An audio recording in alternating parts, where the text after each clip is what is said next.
Amazon founder Jeff Bezos is worth an estimated $84.7 billion and has briefly held the title of the richest person in the world. But before the 53-year-old became a tech mogul, he didn't always have the Midas touch.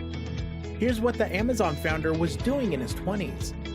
Bezos spent most of his 20s the way many millennials now do, job hopping.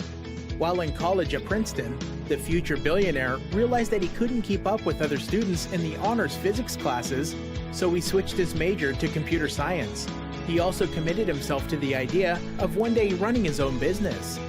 After graduating from college, Bezos turned down positions at several established companies, including Intel, Bell Labs, and Anderson Consulting.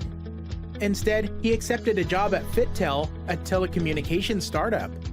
FitTel's main goal was to create a global telecommunications network for trading firms, and Bezos started out debugging lines of code. He quickly rose through the ranks, eventually landing a role as the head of development and director of customer service.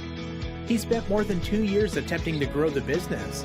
But the startup failed to get off the ground, so Bezos left and took a job as a project manager at Bankers Trust, which is now part of Deschutes Bank. At Bankers Trust, Bezos again advanced and became vice president. But Bezos got bored at Bankers Trust, and after only 2 years there, at age 26, he began preparing to pivot into tech.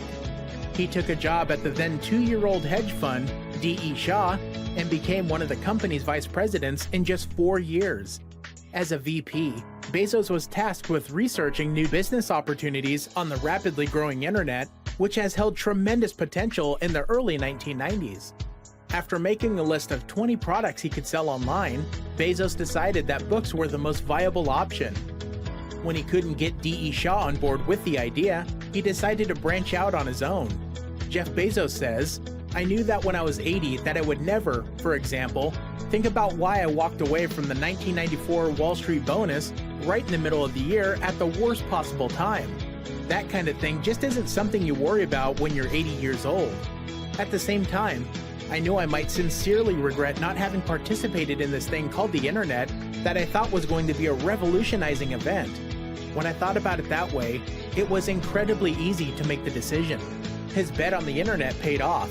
In 1994, Amazon was born, and the rest is history.